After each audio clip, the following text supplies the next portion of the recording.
दोस्तों टाटा मोटर्स की बात करें तो कंपनी ने बहुत ही शानदार इस बार रिजल्ट दिया, लेकिन उसके उलट स्टॉक के अंदर बहुत ज़बरदस्त गिरावट हो रही है। 8% के आसपास की भारी गिरावट। इसके पीछे वजह क्या है? इतने शानदार रिजल्ट के बाद पहली बार काफ़ी सालों के बाद कंपनी पूरी तरह से डेट फ्री हो चुकी है। कंपनी के पास कैश फ्लो भी है और कंपनी ने शानदार डिविडेंड का ऐलान भी किया है। इतनी सारी पॉजिटिव बातें होने के बावजूद भी स्टॉक में गिरावट की वजह क्या है? तो उसके पीछे है ब्रोकेज हाउस की तरफ से सोची समझी रणनीति। बहुत सारे ब्रोकेज हाउस यहाँ पे सेल की रेटिंग दे रहे हैं इतने शानदार रिजल्ट के बाद। तो इसके पीछे क्या वजह है उसको समझेंगे। कौन से ब्रोकेज हाउस है जो इस समय यहाँ पे बिकवाली की सलाह दे रहे हैं और आगे की क्या संभावना बन रही है स्टॉक को लेकर। क्या इस समय हमें खरीदारी करनी चाहिए डीप में या फिर इस स्टॉक से निकल जाना चाहिए, जानने की कोशिश करेंगे इस वीडियो के माध्यम से। लेकिन फ्रेंड उससे पहले अगर आप पहली बार हमारे चैनल पे आए तो चैनल को सब्सक्राइब कर दीजिए, एक बेल आइकॉन दबा दीजिए ताकि जब भी नया वीडियो बने पहला नोटिफिकेशन आपको मिले। वीडियो पसंद आए तो लाइक से जरूर कीजिए। चलो फ्रेंड्स वीडियो स्टार्ट करते हैं। मैं हूँ आपका दोस्त SB दवे और हमारे अपने चैनल ऑनलाइन कमाई में आपका बहुत बहुत स्वागत है। तो सबसे पहले अगर बाजार की बात करें तो इस समय लगभग 1:45 बजे के आसपास का टाइम है। BSE सेंसेक्स 72,336 के स्तर पर है, जहाँ पे 328 पॉइंट की गिरावट है, यानी 0.45% गिरा BSE सेंसेक्स। लेकिन इंट्राडे में 1% के ऊपर की गिरावट हो चुकी थी आज। और आप देख सकते हो ये जो भारी भरकम गिरावट हुई उसके बाद में कुछ रिकवरी देखने को मिली। इसके पीछे की क्या वजह है अगर उसको आपको जानना है तो इस पर ऑलरेडी हमारा मार्केट पे वीडियो बन चुका है। वो वीडियो जाके आप देखें। आगे की क्या संभावना, मार्केट एक्सपर्ट क्या कह रहे बाजार को लेकर, वो सारी की सारी आपको डिटेल जानकारी इस वीडियो के माध्यम से मिल जाएगी। अब यहाँ पे टाटा मोटर्स की बात करें तो स्टॉक की शुरुआत 1005 पर हुई, क्लोजिंग फ्राइडे की 1046 के आसपास थी, यानी गिरावट के साथ ही शुरुआत हुई। इंट्राडे का हाई 1008 का है, लेकिन जो लो है वो 947 का है, यानी एक ही दिन में लगभग 50 से 60 रुपये की बड़ी गिरावट देखने को मिली। इस समय 956 के आसपास स्टॉक ट्रेड कर रहा है। यहाँ पे 8.62% की भारी गिरावट देखने को मिल रही है। अब यहाँ पे इंट्राडे का लो 947 है, लेकिन हाई 1008 का है। 52 वीक का लो 504 है और हाई 1065 का है, यानी इन्वेस्टमेंट डबल हुआ है 52 वीक के हिसाब से देखें तो। ऑल टाइम लो रेंज इसकी 10 रुपीज़ की है और कोविड काल में स्टॉक आ गया था, आप देख लो कि 65 के आसपास, और वो 65 का स्टॉक ने 1065 का फ्रेश हाई बनाया पिछले दिनों। तो 65 रुपये का स्टॉक 1000 रुपये तक चला गया, बहुत ही ज़बरदस्त दौड़ा। लेकिन अब आप देखें तो दबाव देखने को मिल रहा है। अब इसकी परफॉर्मेंस देख ही सकते हो, पिछले 10 सालों में 126% का इसने पॉजिटिव रिटर्न दिया है। 5 साल के हिसाब से देखो 415% की तेज़ी बनी है और 2 ईयर के हिसाब से 144% का इसने पॉजिटिव रिटर्न दिया है। पिछले 1 साल की बात करें तो 88% का पॉजिटिव रिटर्न दिया है। पिछले 6 महीनों में 47% की तेज़ी बनी है। 1 मंथ की बात करें यहाँ पे 5.5% की गिरावट और पिछले 1 सप्ताह के हिसाब से भी 5.5% की गिरावट है। लेकिन वनडे के हिसाब से 8.5% की भारी गिरावट हुई है, यानी पिछले 1 महीने से स्टॉक दबाव की चपेट में। आज वॉल्यूम ज़बरदस्त बढ़ा है। पिछले 1 महीने पहले इसका 1 करोड़ का वॉल्यूम हुआ था और 1 वीक पहले भी 1 करोड़ के आसपास ही वॉल्यूम था। फ्राइडे को भी 1 करोड़ का ही वॉल्यूम हुआ था, लेकिन आज देख सकते हो कि 2 बजे के आसपास ही और उससे पहले 5 करोड़ का वॉल्यूम ऑलरेडी हो चुका है, यानी ज़बरदस्त वॉल्यूम में वृद्धि हुई आज। उसके पीछे वजह है कि रिटेल इन्वेस्टर को डराया गया बहुत सारे ब्रोकरेज हाउस की तरफ से सेल की रेटिंग देके। अब टाटा मोटर्स के रिजल्ट की बात करें तो इस बार देख सकते हो कि कंपनी का जो नेट प्रॉफिट है वो 17,528.59 करोड़ के आसपास रहा है, जो देख सकते हो कि पिछले साल सेम क्वार्टर में मात्र 5,496.04 करोड़ के आसपास था, यानी जो प्रॉफिट है वो 3 गुना बढ़ा है। यानी क्या कह सकते हैं, इससे बढ़िया इतना ज़बरदस्त रिजल्ट। और ऑपरेटिंग रेवेन्यू देखें तो 1,19,986 करोड़ के आसपास रहा है, जबकि पिछले साल सेम क्वार्टर में ये 1,05,932 करोड़ के आसपास था। तो यहाँ पे ऑपरेटिंग रेवेन्यू भी बढ़ा है, लेकिन जो प्रॉफिट है वो तो ज़बरदस्त बढ़ा है। अब 31 मार्च 2024 तक जो समाप्त पूरी वित्त वर्ष है उसका कंसोलिडेटेड नेट प्रॉफिट देखें तो 31,806.75 करोड़ के आसपास रहा है, जबकि पिछले साल सेम क्वार्टर में 2022-23 में ये 2,689.87 करोड़ के आसपास था। कंसोलिडेटेड रेवेन्यू 4,37,927 करोड़ तक पहुंच गया। पिछले साल सेम क्वार्टर में यानी 2022-23 में ये देखो 3,45,966.97 करोड़ के आसपास था। तो ज़बरदस्त जंप देखने को मिला, बहुत ही बेहतर प्रदर्शन किया है कंपनी ने। तो क्वार्टर 4 में कंपनी के तीनों जो बिजनेस है अलग अलग, उसने काफ़ी अच्छा प्रदर्शन किया है।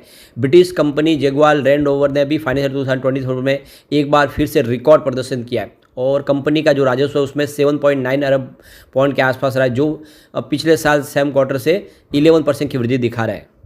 यहाँ पे कंपनी ने डिविडेंड का ऐलान भी किया, प्रति शेयर 3.10 रुपीज़ का साधारण शेयर के लिए डिविडेंड और साथ में इंतरिम डिविडेंड, और यहाँ पे देखें तो स्पेशल शेयर के लिए भी 3.10 रुपीज़ पर शेयर के हिसाब से डिविडेंड दिया है। तो कंपनी यहाँ पे ज़बरदस्त डिविडेंड भी देने जा रही है।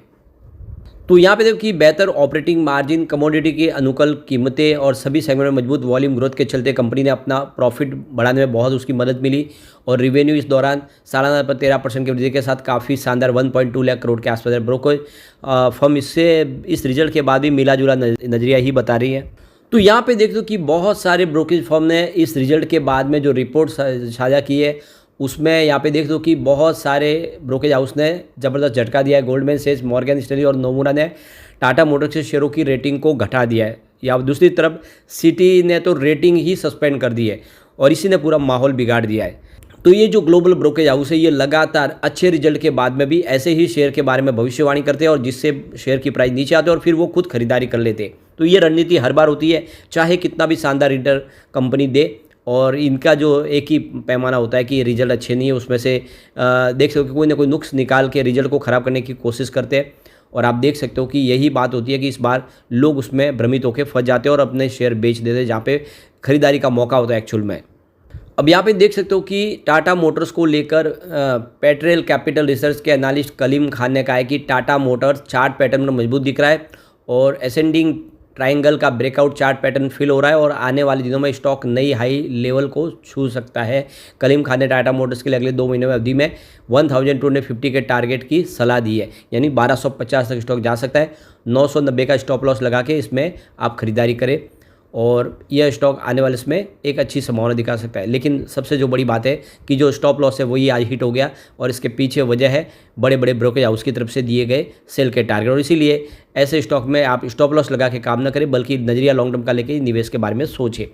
ट्रेंडिंग लाइट डाटा के अनुसार 21 एनालिस्ट टाटा मोटर्स में खरीदारी की राय दे रही है। ये आपको खास ध्यान रखना है, भले ही कुछ ग्लोबल जो ब्रोकरेज हाउस सेल की रेटिंग है लेकिन 21 एनालिस्ट है जो इसमें खरीदारी की सलाह दे रहे हैं। अब यहाँ पे देखिए brokerage firm JP Morgan stock पर ओवरवेट रेटिंग के साथ इसमें वो बुलिश है और 1115 का टारगेट दिया उन्होंने। तो शेयरों के मौजूदा प्राइस से 13% की तेज़ी देखने को मिल सकती है। ब्रोकरेज फर्म ने कहा कि कंपनी के मार्च तिमाही के नतीजे अनुमानों के मुताबिक रहे, लेकिन इनका जो फ्री कैश फ्लो हमारे अनुमान और कंपनी के लक्ष्य दोनों से अधिक रहा है। खासतौर से जगुआर लैंड रोवर का जो फ्री कैश फ्लो इस समय 89.2 करोड़ पाउंड के पास, वो काफ़ी काबिल तारीफ है। यानी आश्चर्यचकित कर दिया इस बार रिजल्ट ने, क्योंकि कंपनी ने अपने सारे कर्ज को चुका दिया, कंपनी डेट फ्री हुई और काफ़ी बड़ा उनके पास फ्री कैश फ्लो है जो ब्रोकरेज हाउस को भी अनुमान से अधिक है।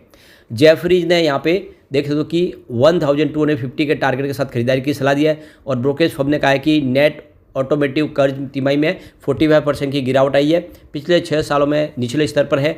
जेफरीज ने कहा है कि 2025 की दूसरी छमाही में कुछ नए प्रोडक्ट लॉन्च करने वाली है कंपनी, जिससे इनकी तेज़ ग्रोथ देखने को मिल सकती है। दूसरी तरफ नोमुरा और मॉर्गन स्टैनली ने यहाँ पे रेटिंग को घटा दिया है।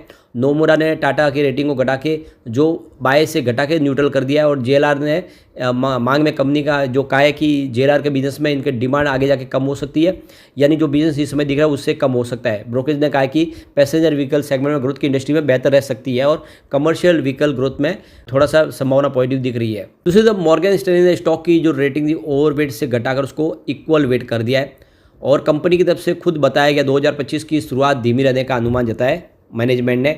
टाटा मोटर्स के पैसेंजर व्हीकल के मैनेजिंग डायरेक्टर शैलेश चंद्रा ने बताया कि हमारा जो अनुमान है कि इंडस्ट्रीज मॉडरेट रहेगी और 5% की जो ग्रोथ में कमी आ सकती है और पेंट अप मांग अब खत्म हो गई है और चैनल इक्विटी अधिक है। इसके अलावा पहली तिमाही में लोकसभा चुनाव जैसे कुछ अस्थायी कारणों के चलते मांग के प्रभावित रहने की उम्मीद है। यानी कंपनी का जो मैनेजमेंट है वही कह रहा है कि इस बार आने वाला जो क्वार्टर होगा कुछ कमज़ोर रह सकता है और इसीलिए यहाँ पे हम उसकी जो रेटिंग को कम करें। लेकिन आप देख सकते हो कि ओवरऑल देखें तो जो रेटिंग है वो अच्छी निकल के आ रही है और रिजल्ट बहुत बेहतर है। ऐसे में बिना डरे निवेश को बनाए रखें। बहुत सारे ब्रोकरेज हाउस ऐसे ही भ्रमित करते हैं, उस भ्रम में आपको नहीं फंसना है। नजरिया लॉन्ग टर्म का लेके अगर निवेश करेंगे तो आने वाले समय ये स्टॉक आपको मालामाल कर देगा। लेकिन फ्रेंड, कोई भी इन्वेस्टमेंट करने से पहले अपने फाइनेंशियल एडवाइजर पर ले ले या अपना खुद का रिसर्च करें, क्योंकि मैंने वीडियो आपके एजुकेशनल पर्पज़ के लिए ही बनाया। वीडियो पसंद आए तो लाइक से जरूर कीजिए और चैनल को सब्सक्राइब कर दीजिए। Thank you friend.